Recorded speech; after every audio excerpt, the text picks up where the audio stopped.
नमस्कार।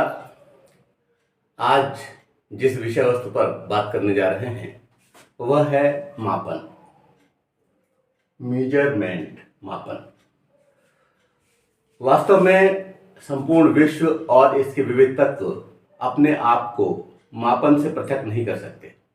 जहाँ परिमाण है, जहाँ अंक हैं, जहाँ तुलना है, MKS, FPS या CGS कोई भी प्रणाली हो, मीटर किलोग्राम सेकंड पद्धति हो या सेंटीमीटर ग्राम सेकंड पद्धति हो या फुट पाउंड सेकंड पद्धति हो, कोई भी प्रणाली हो, कोई भी गुण हो, कोई भी अवगुण हो, मानवीय चेतना का कोई भी अंश हो जिसको कि हम माप सकते हैं और मापने के लिए विविध चीज़ों का इस्तेमाल कर सकते हैं, वह सारी मापने योग्य वस्तुएं मापन के तहत आएंगी।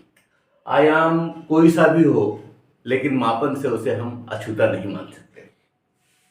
अगर हम ये कहें कि इस समय प्रातः काल के 3:50 हुए हैं, तो यह एक मापन ही है। यहाँ तक कि प्रातः काल कहना भी एक मापन है। तो आप ये समझिए कि कोई भी जहाँ पर अंक इस्तेमाल हो रहा है उसे हम मापन की श्रेणी में ही रखेंगे। वर्तमान काल, जिसे हम विज्ञान का युग कहते हैं, इसकी संपूर्ण प्रगति का आधार यह मापन ही है। आप ये समझिए कि कितनी सूक्ष्मतम गणनाएं होती हैं। MKS, FPS, CGS सब में S यानी कि सेकंड विद्यमान है, और उस सेकंड को अगर हम कहें कि मानक सेकंड क्या होता है, तो 9192631770 बार सब जब CGM परमाणु कंपन कर लेता है तब जो काल होता है वह एक मानक सेकंड है।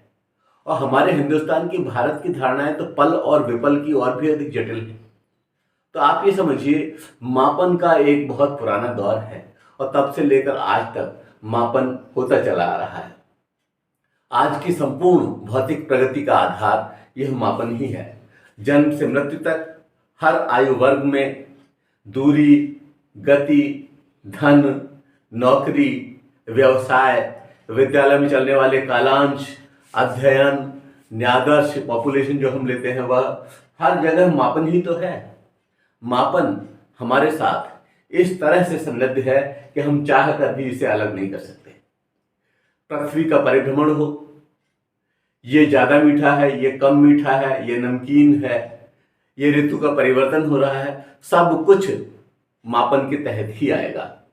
और प्रकृति की जितनी भी गणनाएं हम करते हैं और अपने आप को विद्वान समझते हैं, उस सब का आधार कहीं यह मापन ही है। एक विद्वान हुए हैं रॉस महोदय, उन्होंने तो ये कहा कि यदि मापन के सारे यंत्र तथा साधन इस संसार से लुप्त कर दिए जाएं, तो आधुनिक सभ्यता बालू की दीवार की भांति ढह जाएगी। इसका आंग्लवाचन, if all the instrument and means of measurement were to disappear from the world, modern civilization would collapse like a wall of sand। यानी कि बालू की दीवार की तरह ढह जाएगी अगर ये समापन को हम हटा लें। और आज हम जितने गैजेट्स देखते हैं, हर बच्चे के हाथ में मोबाइल देखते हैं या घड़ी देखते हैं या और तमाम गैजेट्स हैं जिसमें बच्चे दौड़ते हुए अपने कदमों को गिन लेते हैं, तो ये सारे गैजेट्स और इनका आधार भी तो मापन ही है।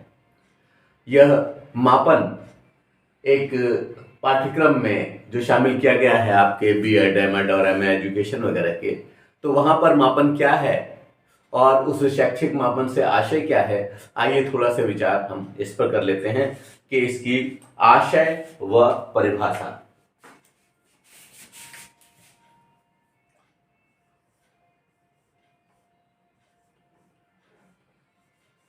आशय व परिभाषा।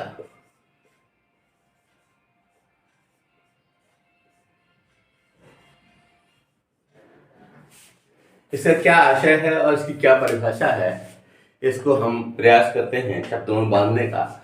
यद्यपि मापन को परिभाषा में बांधना या अव्यक्त करना एक दुष्कर कार्य है, लेकिन अधिगम योग्य बनाने हेतु कहा जा सकता है कि परिमाणात्मक रूप से अपने अवलोकन को अव्यक्त करना ही मापन है।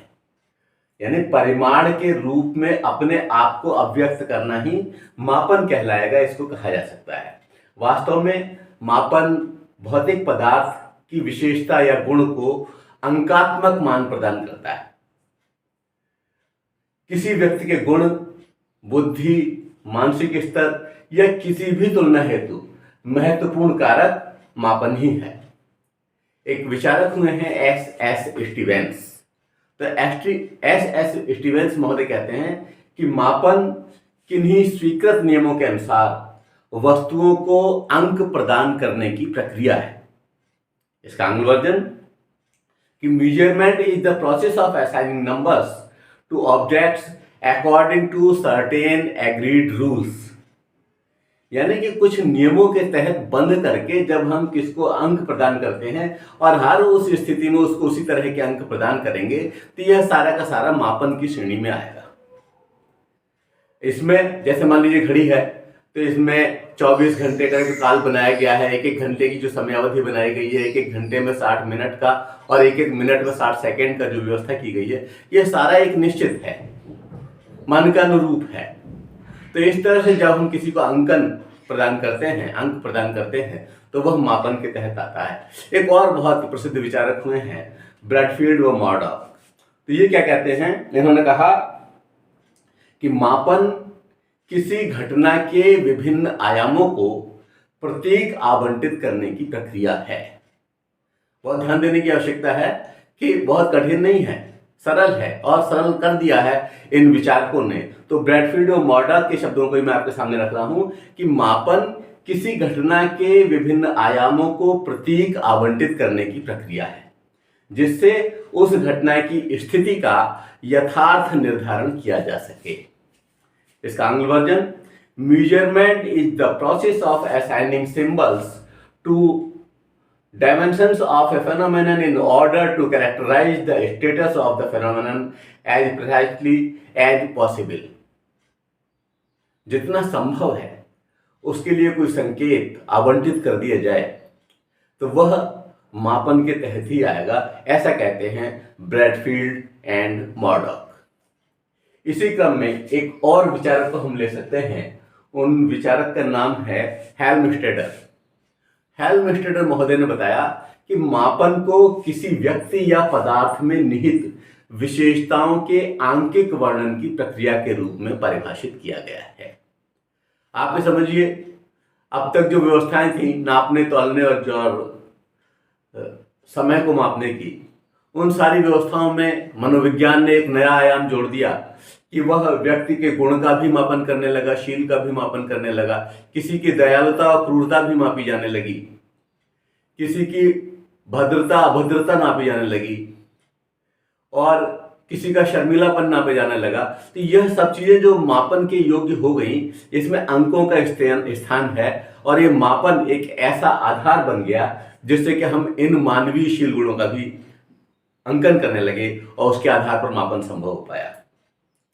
तो ये हेल्मस्टेडर महोदय के शब्दों को आपके सम्मुख रखता हूं कि मापन को किसी व्यक्ति या पदार्थ में निहित विशेषताओं के आंकिक वर्णन की प्रक्रिया के रूप में परिभाषित किया गया है। इसका आंग्ल version, measurement has been defined as the process of obtaining a numerical description of the extent to which a person or thing possesses some characteristics।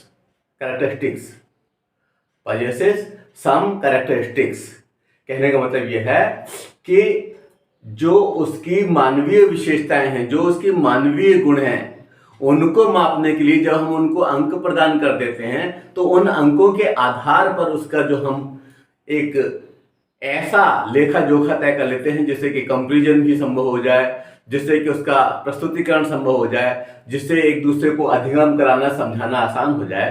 तो यह सारा का सारा प्रोसेस मापन की वजह से ही संभव हो पाता है। इसलिए मापन के द्वारा किसी व्यक्ति और पदार्थ में जो निहित विशेषताएं हैं उनको आंकिक रूप प्रदान कर दिया जाता है, और यह एक महत्वपूर्ण व्यवस्था है। तो कुल मिलाकर के ऊपर जो ये 3 परिभाषाएं मैंने आपके समक्ष रखी हैं, इनके आधार पर यह कहा जा सकता है कि मापन से वस्तुओं, व्यक्तियों को गुण धर्मों के आधार पर अंक, शब्द, अक्षर या संकेत प्रदान किए जाते हैं। आप समझिए मापन कितना सरल हो गया कि हम किसी भी चीज का मापन कर रहे हैं तो उसके लिए हम क्या करते हैं, उन्हें या तो हम कैटेगराइज कर देते हैं। जैसे मान लो एक शहर की हमें व्यवस्था करनी है और वहां पर हमें अनुशासन की व्यवस्था करनी है। शहर को हमने 7 सेक्टर्स में बांट दिया, कह दिया ABCD, इस तरह से हम उसका विभाजन कर दे रहे हैं, तो ये भी मापन ही है। अगर हम कह दें कि ये फलों की श्रेणी है और इसको हम A, B, C या 1, 2, 3 रैंक प्रदान कर दे रहे हैं, तो ये सारा का सारा मापन के तहत ही आएगा और मापन का आशय मैं समझ रहा हूं स्पष्ट हो चुका होगा। अब एक महत्वपूर्ण बात जो कि आपके पाठ्यक्रम में है, जो प्रश्न पत्र में पूछी जाती है कि मापन के कार्य क्या है। यूं तो संपूर्ण दुनिया में जहां पर भी हम अंक प्रदान कर रहे हैं वहां मापन हो रहा है, लेकिन फिर भी परीक्षा में लिखने के दृष्टिकोण से और अधिगम के दृष्टिकोण से कुछ बिंदुओं पर इसकी बात कर लेते हैं कि मापन के कार्य कौन कौन से हैं। इसमें हम पहला लेते हैं शील गुण निर्धारण, यानी कि डिटर्मिनेशन ऑफ ट्रेट। तो शील गुण का निर्धारण, जैसे मान लो व्यक्ति की दयालुता, व्यक्ति की कर्मठता, व्यक्ति का आलस्य, व्यक्ति की अमुक क्षेत्र में विशेषता, इन सब का मापन जब हम करते हैं तो हम करते क्या हैं कि उस शील गुण को अंक प्रदान कर देते हैं। तो शील गुण को अंक प्रदान करते ही प्रोसेस जो शुरू होती है वो क्या है, वो मापन की है। तो ये मापन का एक महत्वपूर्ण कार्य है कि वह शील गुण का निर्धारण करने में सक्षम है। दूसरी बात, अगर हम ये कहें कि राम श्याम से छोटा है या श्याम तुलनात्मक रूप से लंबा है, तो यहां क्या हो रहा है, तुलना हो रही है। और जब हम किसी को अंक प्रदान कर रहे हैं तो अंक के आधार पर तुलना संभव हो पा रही है। तो ये कंपैरिजन करना, ये तुलना करना, ये भी मापन के आधार पर संभव हुआ है और इसलिए मापन का बेहद महत्वपूर्ण कार्य है कि वो तुलना को संभव बना रहा है। अगर हम फलों की श्रेणी बना रहे हैं कि ये A ग्रेड का है, ये B ग्रेड का है, तो ये क्या है, यह भी मापन ही है। और ये तुलना हो किसकी वजह से पा रही है, मापन की वजह से। तो ये मापन का कार्य है, तुलना करना भी। अब हम एक और बात करते हैं, प्रेडिक्शन, भविष्य कथन। अगर हम ये कहें कि इस तरह की स्थिति थी तो ऐसा घटित हुआ था, ऐसा हजारों बार लाखों बार हुआ, उस आधार पर हमने उसको तय किया कि बादल इस रंग के हैं और इतने नीचे दिखाई दे रहे हैं, इसका मतलब वर्षा होगी। तो ये हमारा मापन है। इसको हम सोच करके जो ये हम कह पा रहे हैं, यह उस मापन से जुड़ा है जो कि मानसिक रूप से हमसे जुड़ा हुआ है। बहुत सारे कवियों ने, महाकवि माघ का वर्णन आपने पढ़ा होगा कि उन्होंने तो कई चीजों का प्रेडिक्शन किया अपने उस मापन के आधार पर। मापन का लेवल अलग हो सकता है, विद्वता के हिसाब से, व्यक्ति के हिसाब से मापन की प्रोसेस अलग हो सकती है और मापन के परिणाम भी भिन्न भिन्न हो सकते हैं, लेकिन मापन तो होता ही है और मापन के आधार पर हम प्रेडिक्शन करते ही हैं, भविष्य कथन करते ही हैं। हम कहें कि भाई इस लाल निशान से ऊपर पानी बह रहा है, इसका मतलब शहर के लिए खतरा उत्पन्न हो गया। तो आप समझिए हर जगह मापन है और उस प्रेडिक्शन का आधार भी मापन ही है। अब एक और बात लेते हैं, क्लासिफिकेशन, वर्गीकरण। वर्गीकरण का आधार भी मापन ही है। कोई अनाज होता है और उसको हम अलग अलग 3-4 ढेरियों में रख देते हैं, कहते हैं यह इस भाव का, यह इस भाव का, यह इस भाव का। उसके पीछे कॉज क्या है, ये सबसे बढ़िया है, ये इसकी तुलना में ये हल्का है, ये तीसरा इससे निकृष्ट है। तो इस तरह से ये जो हम विभाजन कर रहे हैं, ये जो हम वर्गीकरण कर रहे हैं, जो हम अलग अलग रख रहे हैं, चाहे विद्यार्थियों को रख रहे हो, चाहे फलों को रख रहे हो, चाहे अनाज को रख रहे हो, चाहे किसी भी चीज की हम श्रेणी बना रहे हो, यह सारा का सारा क्लासिफिकेशन का आधार यह मापन ही तो है। इसलिए मापन इस वर्गीकरण का एक बहुत ही महत्वपूर्ण आधार है। एक और बात, डायग्नोसिस, निदान। जब कोई प्रॉब्लम होती है और फिर हम उसके निदान की ओर बढ़ते हैं, तो निदान के लिए उस चीज को, उस परेशानी को, जैसे मान लो बीमारी को, हम बुखार को डिग्री फ़ारेनहाइट में नाप रहे हैं। अब हम ये कहें कि भाई इतना बुखार है, अरे ये तो ज्यादा है, इतना है, चलो कोई बात नहीं है, इसके लिए ये निदान की व्यवस्था है और इसके लिए ये निदान की व्यवस्था है। इसके लिए आप गर्म पानी की पट्टियां रख लीजिए, पैरों को गर्म पानी में भिगो करके बैठ जाइए, ये कीजिए। जो कुछ भी आपको बताया जा रहा है उसका आधार वह आंकिक मान है जो कि हमने किया है, और वह आंकिक मान प्राप्त करना ही तो मापन है। तो इस तरह से डायग्नोसिस में भी मापन की महत्वपूर्ण भूमिका है और ये मापन का एक बहुत ही महत्वपूर्ण कार्य है। एक और बहुत ही महत्वपूर्ण कार्य है, जब बच्चे सब्जेक्ट का चयन करते हैं या सर्विस में जाते हैं तो हम उनको निर्देशन व परामर्श उपलब्ध कराते हैं। तो जो निर्देशन व परामर्श हम उपलब्ध कराते हैं उसके पीछे कहीं उनके द्वारा प्राप्त किए गए अंक भी होते हैं। तो ऐसी स्थिति में कि इस विषय का चयन करो, ये तुम्हारे लिए अच्छा रहेगा, इसमें तुम्हारी पकड़ मजबूत है, इस सब का आधार आखिर बनता क्या है? वह मापन ही ना। तो निर्देशन और परामर्श में बहुत ही इंपॉर्टेंट रोल प्ले करता है ये मापन। तो मापन का एक बहुत ही महत्वपूर्ण कार्य हुआ निर्देशन व परामर्श। आज विश्व की संपूर्ण प्रगति का आधार शोध है, रिसर्च है, और उस रिसर्च का आधार ये मापन है। मापन कितना महत्वपूर्ण है कि सारी रिसर्च का आधार यह मापन है। तो एक अगले बिंदु के रूप में हम कहते हैं शोध या रिसर्च, ये एक मापन का कार्य है और मापन के आधार पर ही शोध या रिसर्च को गुणवत्ता प्रदान की जाती है और यह उच्च से उच्चतम स्वरूप प्राप्त करता है। तो ये बहुत ही महत्वपूर्ण हुए मापन के कार्य। आइए हम एक बार पुनः इस पर निगाह डाल लेते हैं। पहली बात मैंने की शील गुण निर्धारण की, यानी डिटर्मिनेशन ऑफ ट्रेट की। दूसरी बात की तुलना यानी कि कंपैरिजन की। तीसरी बात की भविष्य कथन यानी कि प्रेडिक्शन की। चौथा वर्गीकरण यानी कि क्लासिफिकेशन, और पांचवा निदान डायग्नोसिस। छठा निर्देशन व परामर्श गाइडेंस एंड काउंसलिंग, और सातवां बात रखी मैंने शोध या रिसर्च की। तो कम से कम इन बिंदुओं को लिख करके आप आएंगे मापन के कार्य में, तो यह आपका प्रश्न पूर्ण आकार प्राप्त कर लेगा। और अगर हम ये कहें कि प्रश्न आ जाता है कि मापन की विशेषताएं लिखिए, तो विशेषताओं में भी आप इन पॉइंट्स का इस्तेमाल कर सकते हैं और अपने उत्तर को बना सकते हैं। थोड़ा सा विवेक का इस्तेमाल करके इन पॉइंट्स को आप अलग अलग जगह भी इस्तेमाल कर सकते हैं। कुल मिलाकर के मापन है क्या, मापन से आशय क्या है, इसकी परिभाषा क्या है, इसके कार्य क्या है, यह सारा का सारा इसमें समाहित करने का प्रयास किया गया है। अगर हम ये कहते हैं कि कल आपका मेजरमेंट एंड इवोल्यूशन का पेपर होना है, उसमें लगभग 30 घंटे शेष हैं, 32 घंटे शेष हैं, तो ये सारा का सारा मापन के तहत ही आएगा। इसको थोड़ा सा ध्यान से आप पढ़ लेंगे तो पूरी तरह ही समझ में आ जाएगा। तो ऊपर का उक्त संपूर्ण विवेचन ये स्पष्ट करता है कि ज्ञान के परिक्षेत्र में जो भी नए आयाम जुड़ते जा रहे हैं, मापन अपने परिक्षेत्र को तदनुरूप विस्तार व अपना रूप परिवर्तित करता जा रहा है और ये समय के साथ कदमताल करने में सक्षम है।